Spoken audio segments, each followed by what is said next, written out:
Hey guys, welcome to my channel. I hope you're all doing very well. So, I just watched Bridgerton Season 3 Part 2. Let's talk about it. So yes, Season 3 of Bridgerton has returned after its 1-month hiatus because Netflix wanted to drag out the season to get more money from its subscribers for a whole other month.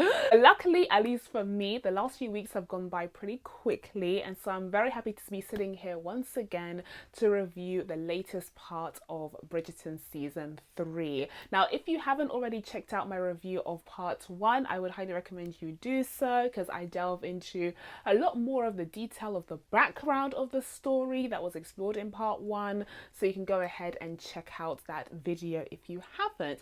And speaking of things that you can go ahead and do whilst you're at it, first of all, you can check out my whole Bridgerton series. I have reviewed the show from Season 1 onwards, so if you want to go back and rewatch some of those older videos, then go ahead and do so. And of course, as per usual, if you haven't already, please be sure to subscribe to my channel and make sure you turn on your notifications so that you can be told when I upload next. Now, without further ado, guys, let's get into the drama. So Part 2 of Bridgerton Season 3 picks up right where we left off in Part 1, where we saw Penelope and Colin.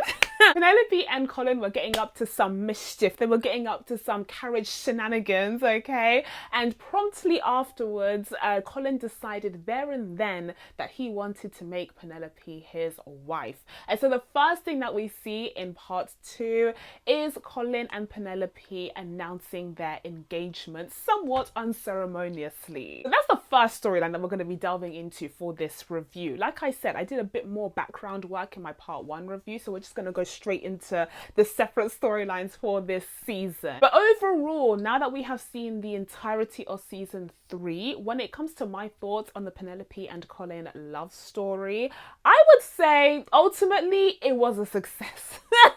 Ultimately it was a success. I had my doubts, especially going into this season, because after seeing the way that Colin treated Penelope in Season 1 and especially Season 2, I was completely put off him as a character and I could not see how they were going to redeem him.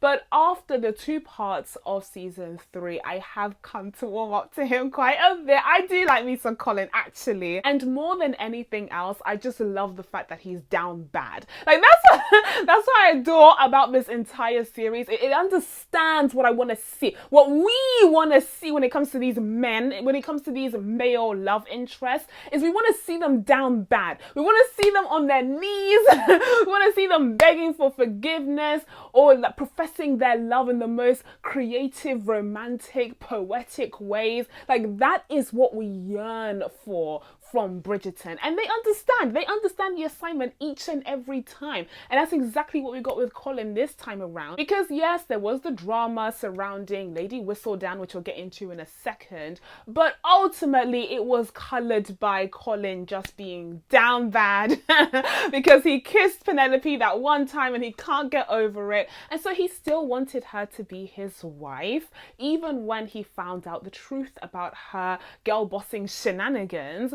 And then you have that moment at the end of the season where he's professing his love for her after she's been ousted to the entirety of the town, and they just lay it on thick. He has this whole monologue talking about, oh Penelope, you're incredible. I was envious of you. I can't believe you want to be with someone like me. I'm not worthy. Like, all of this stuff, and I'm just like eating it up with a huge spoon, because that's exactly what I want from this series. So first and foremost, when it comes to the chemistry, when it comes to the way that they interacted with one another, yes, it was definitely dampened by the drama surrounding Lady Whistledown, which again, more on that in a second, but overall the chemistry was absolutely there. I bought the relationship and I became a convert actually to the best friends to lovers storyline. Now, it still doesn't hold a candle to I'm sorry, it still doesn't hold a candle to the enemies to lovers storyline. Like That spice just can't be replicated, I'm afraid. But the best friends to lovers storyline was nice. It was cute, and by the end, I was absolutely invested in their relationship, even if I don't think it was the sauciest that the Bridgerton franchise has produced. So in terms of ranking, since we're already on the topic, in terms of ranking the couples, I would say number one, hands down, number one, we have Kate and Anthony. Kate and Anthony are a joy, they're a delight, and their season was just something else. Like, it was hot boiling water of passion. But then closely followed by Kate and Anthony, I would say, is George and Charlotte. Now, George and Charlotte in their youth were right up there with Kate and Anthony in terms of passion, in terms of lust, in terms of romance, and also they had that enemies kind of to lovers storyline as well, except with more complications. And so the spice was always there when it came to their relationship. But the difference with Charlotte and George, though, is that their relationship is tinged by a lot of tragedy, a lot of sadness, and so that's less enjoyable to watch as a viewer. So even though the chemistry was 1000% there, I'm going to put them a notch down below Kate and Anthony when it comes to rewatchability. Then next one down, I'm happy to report it would be Colin and Penelope, because like I said, they sold me on the best friends to lovers storyline. The passion was there, the chemistry was there, and even though the complications in their relationship had me rolling my eyes just a little bit, again, in a second, I still think that when they were good, they were very good. They were great, in fact, so I became invested. And then last one down, we still unfortunately have Daphne and the Duke, who are at this point just history. They're just a tale that's been lost in time, so we needn't even stay on that topic for too long. But yeah, so far they've been surpassed by their successors. So now that I've hinted at it a bunch, let's dive into the Lady Whistledown storyline, because that is the main source of conflict when it comes to Penelope and Colin's relationship. On the surface of things, they should be perfect together. They should be fine, dandy, happy. Their engagement should be an incredibly joyous experience, especially because Penelope has been lusting over Colin for ages and ages, so she should be on cloud 9 right now. But instead, she has a heavy grey cloud hovering over her head because she's keeping the secret from Colin, which is that she is, of course, Lady Whistledown. And the only other person who knows about this secret is her former best friend, Eloise, who broke up with her for this very reason. And so the tensions are already high between her and her former best friend, and so she really doesn't want to lose Colin over this as well. Unfortunately, this lie is tearing them apart, and she's not even able to fully enjoy her engagement and the future of her becoming a part of the Bridgerton family because this lie is just hovering over her. And Colin, even though he's not the sharpest tool in the box, even though Colin is not the sharpest tool in the box, he's not the brightest bulb of the bunch, okay, even he is able to clock that something is wrong. And so he keeps asking Penelope, like, what's the matter? And she'll be like, nothing.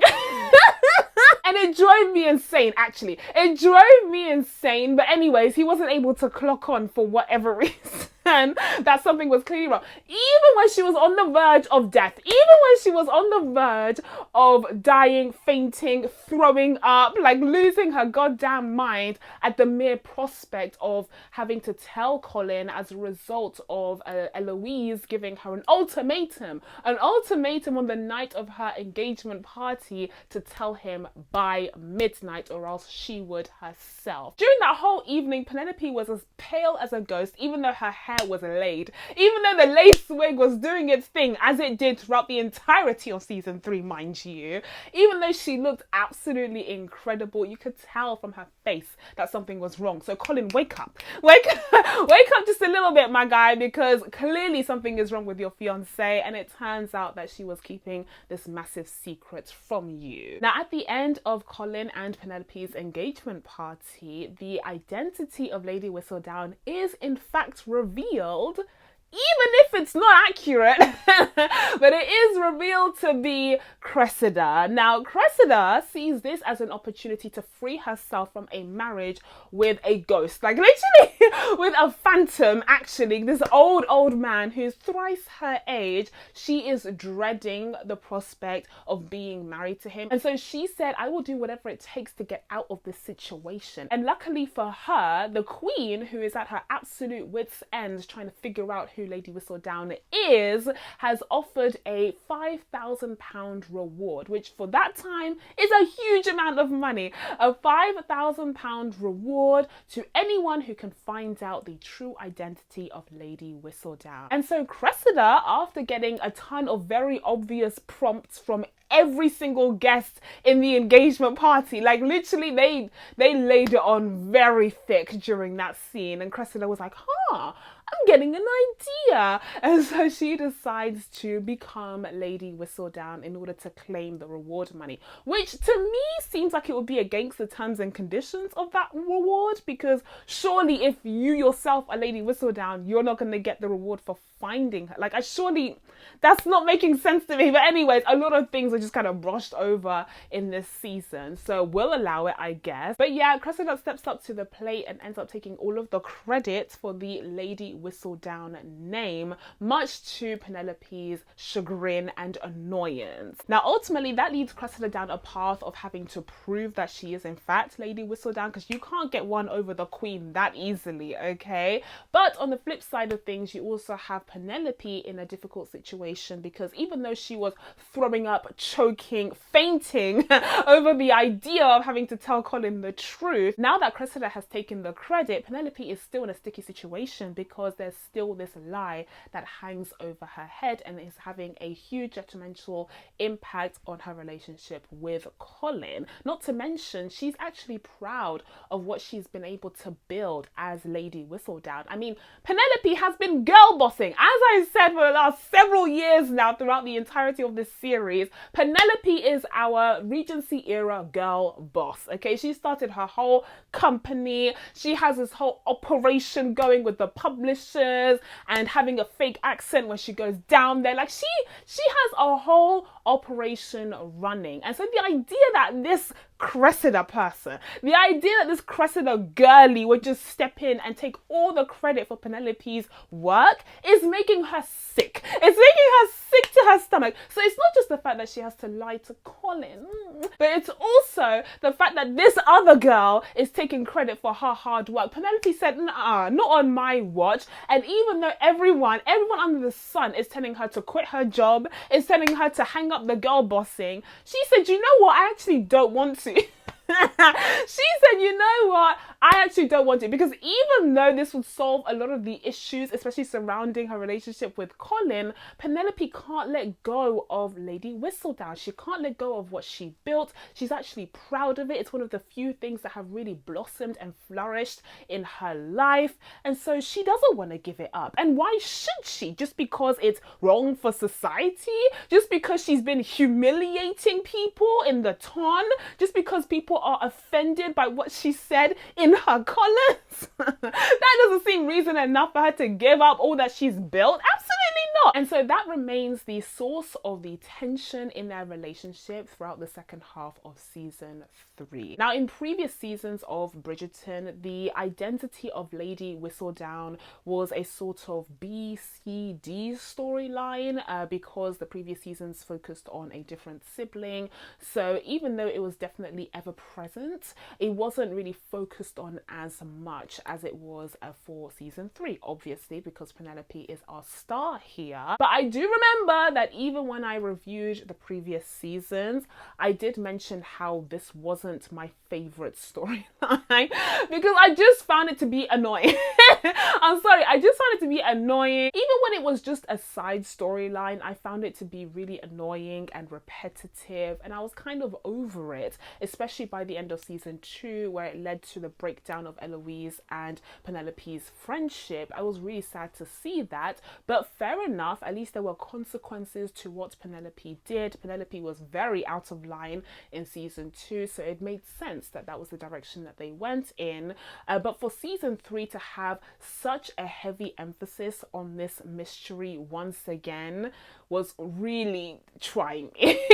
Like, it was really trying my patience. Like, I just think that they dragged out this storyline way too much and perhaps overestimated people's investment in it, at least my own, because I was over it, truly. And honestly, when we finally got the scene where Colin followed Penelope into the elements, aka the streets of London in the Regency era, and finally found out that she was in fact Lady Whistledown, I cheered. I cheered. I got out of my seat and I cheered because I said, finally he found out the truth, because I could not bear it if they dragged it out even longer to maybe even the next season until he would find out. Like, that would just piss me off to no end. So I was really happy when Colin finally found out that Penelope was Lady Whistledown, but then we had to endure the follow-up arguments and disagreements surrounding the fact that she wanted to continue to be Lady Whistledown, and then not to mention Cressida circling back and figuring it out for herself,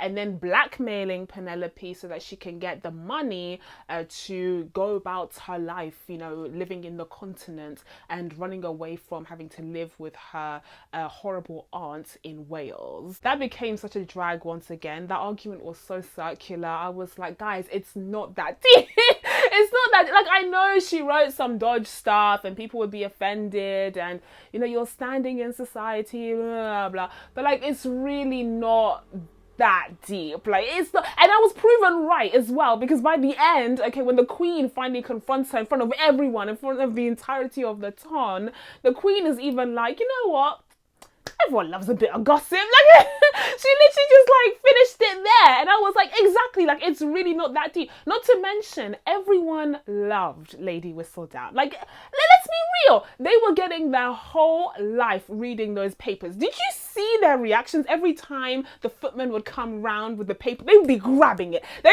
would be grabbing, reaching for those papers, because they were living for the drama. They were living for the tea. So the idea that they would circle around and be like, actually, Penelope, we're mad at you for no. She gave you life, actually. She gave you purpose. She was the Wendy Williams of the time. So are you really going to be mad at her? Do you really want her to stop writing the paper? No, you don't. You want to see the tea. You live for the drama. Let's be real. So yeah, those are my thoughts on the Lady Whistledown mystery storyline. But ultimately, I am glad that we wrapped it up, okay, in a nice neat bow. And we can look forward to the new path, especially with the newlyweds, with Penelope continuing her girl bossing, but this time with her real name, Penelope Bridgerton.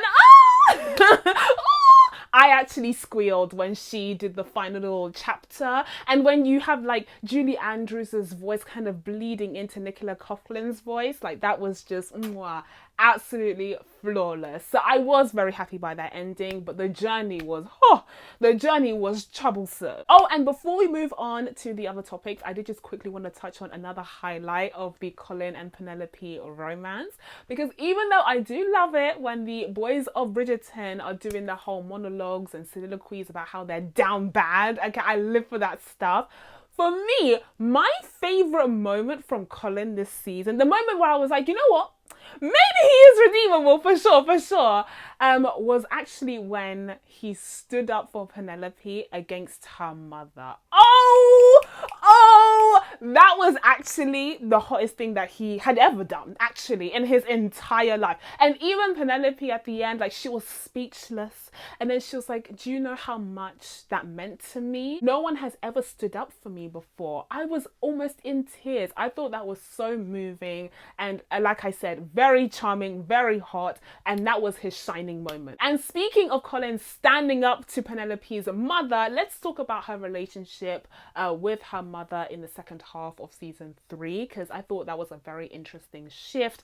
Throughout the seasons of this show, we have seen Penelope's mother completely disregard her and not really consider her like as a grown woman. From the way that she forced Penelope to dress, from the way that she was treating her, from the way that she talked about her to other people, you could definitely see how neglected and disregarded Penelope was by her mother and her family throughout the seasons. But something shifted in her mother's brain when Colin stood out for her, and all of a sudden she could see her daughter as a desirable person, as a woman who was deserving of desire, of love, and of respect. Like something just changed in her brain chemistry, and she came to that realization, and she started to see how poorly she had treated her daughter up until then, and actually started to make a difference and actually make an effort to be a proper mother to her daughter. Now, this series'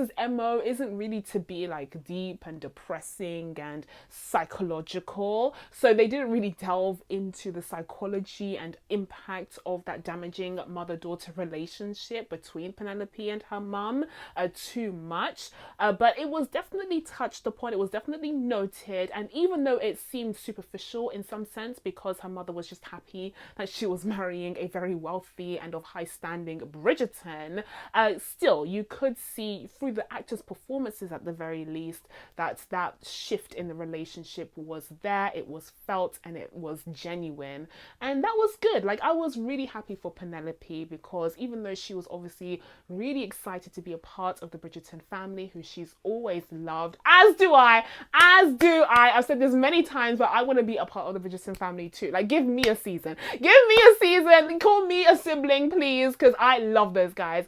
So I completely understand why she's always, you know, wanted to be one of them, and now she is, even though she forgot that time after her wedding when the Queen called upon them. But it's really nice to also see that she's been able to reconcile with her mother, and even did that wonderful gesture at the end there for her sisters by paying for their ball. Okay, so now we turn the spotlight over to another Bridgerton sibling who had their love story play out in a very different manner. I am, of course, talking about Francesca and Lord Kilmartin. Now, in my review of part 1, I mentioned that I was perplexed but intrigued by Francesca's storyline. I didn't quite know what to make of her character. People pointed out that she could be neurodivergent, and so, you know, her personality wasn't really easy to pin down.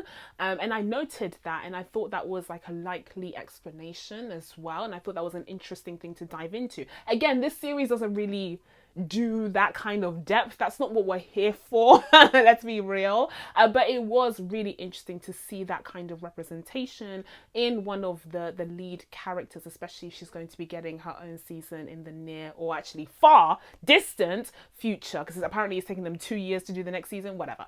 Anyways, so yeah, I was intrigued by that storyline, but I was a bit confused by it until until the last minute of season 3, where honestly I was gagged.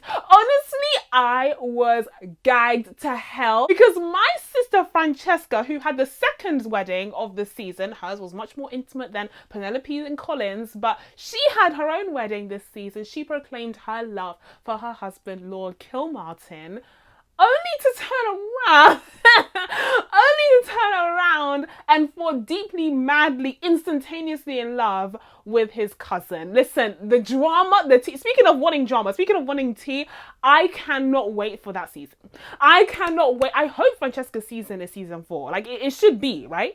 It should be. Because I need to find out what's going on there. That to me is just incredible. What a turn of events. I had already come to understand that Lord Kilmartin and Francesca's relationship was a little bit different, but they were odd boxes. They were outliers, especially when it comes to the formula that Violet Bridgerton likes to follow when it comes to engagements and marriage. They did things a little bit differently, and I had come to accept that. But the show turned around. I was like, nope, psych. Like, there's definitely another layer here, and you see Francesca feel those emotions and the power of that affection and love instantaneously, and all of a sudden she understands exactly what her mum was talking about. But this time it's for a woman. And so I'm really curious to see how they will tackle that, because even though this show loves to play with history, like it loves to play with history and what really happened during the Regency era, like please, but it has been established that even in the Bridgertonian Regency era, queer relationships just were not accepted. Like they just were not a thing. I mean, we saw what happened to Queen Charlotte's footman. So I'm really curious to see how they're going to tackle this storyline, especially because it seems like their relationship will be based on actual feelings, maybe even love, maybe even romance, which is very different to what we see with Benedict, who dabbled in bisexuality this season. His relationship with that other man was very physical, and he was kind of going with it, you know, on a whim, and didn't seem to be looking for something any deeper or more substantial. But when it comes to Francesca's side of things, it looks like she's going to fall, and going to fall hard. So we really need to tackle things a little bit more carefully, and I'm really curious to see how she's going to handle it. And I'm also curious to see if this story will be set in Scotland, which is where Lord Kilmartin is taking his wife and his sister-in-law. I think it would be good to get some fresh blood in terms of different sets and different environments to experience the world of Bridgerton, because even though I love me some Mayfair, I love me the place that they're set in usually, I do feel like we could kind of get out there and explore different environments, maybe even different countries. I would have loved to have seen Colin on his actual travels, but I know that the Netflix budgeting ain't budgeting, so that would have been too much to ask for. But surely they can do a castle in Scotland. I mean, they could just use the same sets that they did for The Crown. Now, season 3 didn't just have Colin and Francesca falling in love, because we also got some action from Mama Bridgerton herself, okay, Violet, who was, of course, in passionate, deep love with her late husband, and they had the perfect marriage and so many kids came out of it. But when she lost him, she found herself raising all of those children whilst maintaining her status in society with a capital S, all on her own. And now, after all these years where her kids have grown up and they're now getting married and starting families of their own, she, you know, finds herself some extra time, some extra bandwidth. And so here comes Lord Marcus Anderson, brother to none other than Lady Danbury, and he's out here sweeping her off her feet. Now, it's nothing fast, it's nothing instantaneous. There's an obvious attraction and an interest, but it's a little bit more slow paced, slower still, because of Lady Danbury's complicated relationship with her brother. But ultimately that is resolved, thankfully. She kind of gives her blessing, even though she says that she doesn't really need to because they're grown adult people, which I agree with. But and so yeah, then we see the start of something new for Violet as well. Like everyone's getting a little something, and I'm good for her. Now, I had initially thought that they were setting up this love story for Violet so that she would eventually perhaps move out of the Bridgerton house and maybe move in with Lord Anderson or something, whilst Kate and Anthony took charge. Like, I thought that was the direction that they were going in, although to be fair, she does have 2 younger kids that she still needs to be around for. But no, instead, Kate and Anthony shot out of there. They're headed to India, and she seems like she's going to be staying put whilst entertaining this gentleman. Now, when it comes to Violet's love story, I thought it was cute. I thought it was okay. It wasn't too distracting from the main plot, but also I'm always happy to see Violet, and the fact that she was flattered and flirted on was nice. It's nice to have that storyline for an older female character instead of just focusing on the youngins. However, I will say I was disappointed in the lack of Kate and Anthony for season 3 overall, and the fact that they hightailed out of there to India, like, ah. And that's really the challenge of this series. I've said it time and time again, is that because it's kind of like an anthology series that focuses on a different Bridgerton for each season, you know, that is a great idea on the surface of things, but a drawback is that when you do get a Bridgerton sibling and couple that you get invested in, you only have a season with them before they're out of there. And now this time around, thankfully, we did get get some scenes with Kate and Anthony kind of experiencing their marital bliss, and it is announced that they're about to start their family together, and they choose to do so in India. Like, all of that is really nice, and it is always a delight to see them together on screen, especially Anthony, who has had a whole personality transplant. He does not care. He literally doesn't care about anything anymore. He's like, look at my wife. The whole time people are talking about their problems, talking about their business, and he's like, yeah, but look at my wife. Literally, like, look at my wife. Like, all he wants to do is go home and dote on his wife, and like, as it should be.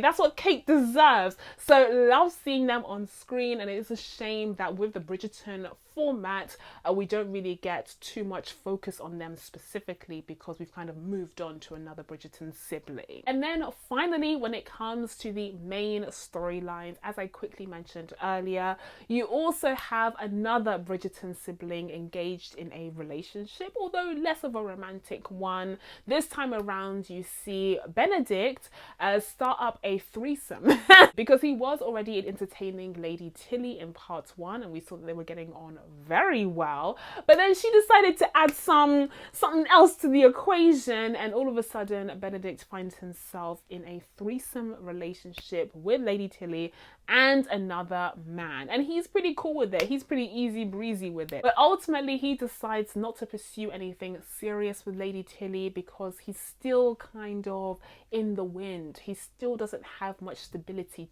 to him as a character, and I'm really looking forward to Benedict's season at this point. I'm really curious to see what they're going to do with his character. I haven't read the books, so I have no idea what his trajectory is, but I just hope that they handle it well, because even though Benedict as a character is always a delight to see on screen, I especially love how he interacts with his other siblings, especially like Eloise and also his brothers. Like, I love that trio, but his storylines over the seasons have been quite repetitive, just reiterating the fact that he doesn't really have a place. He doesn't really have a sense of purpose. So he's had these flings before, and he's fallen in love with, what's it, like prostitutes or like models or something. Like, he had a whole storyline in seasons 1 and 2 about a very similar thing. So I'm really curious to see where his season takes him, and hopefully they do him justice, because he is such a great, likable, charismatic character. And lastly, before I dive into my overall thoughts, I did just want to quickly touch on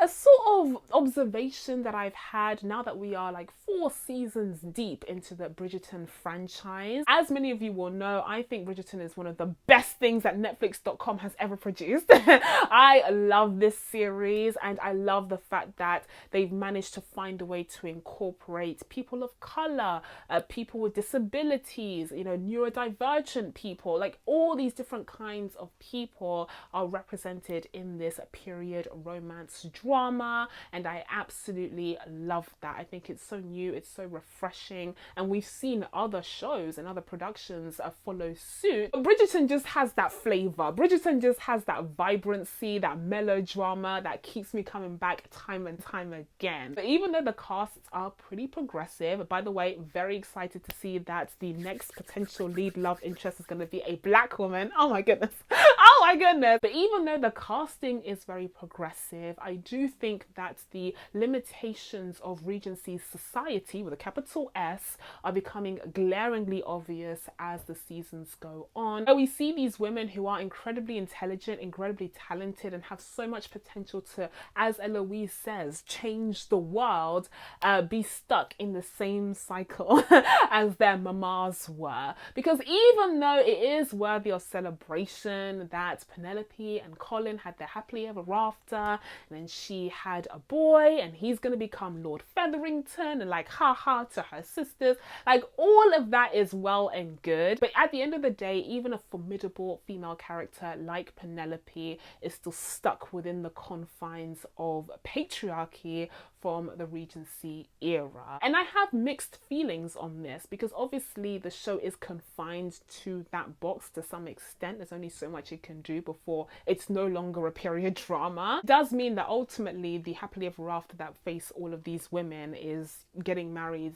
to a wealthy man of high standing who preferably is hot and young, okay, and eventually having their kids to secure the heir to the lorddom. So yeah, that's definitely an observation. It's definitely something to note. But like I said, I'm under no delusion about the purpose of this series. This romantic drama fulfills its purpose really, really well by giving us the melodrama, giving us the romance, the sex, the sensuality that we're all after at the end of the day, alongside the incredible world building, okay, the gorgeous sets, production design, the costumes. Yes, they're not period accurate. No. Who cares? They're beautiful. They're absolutely insane. And not to mention the hair and the makeup. Penelope's wig, Penelope's lace front deserves an Oscar on its own, okay? So even with my critiques, even with my gripes with this show, overall, there's always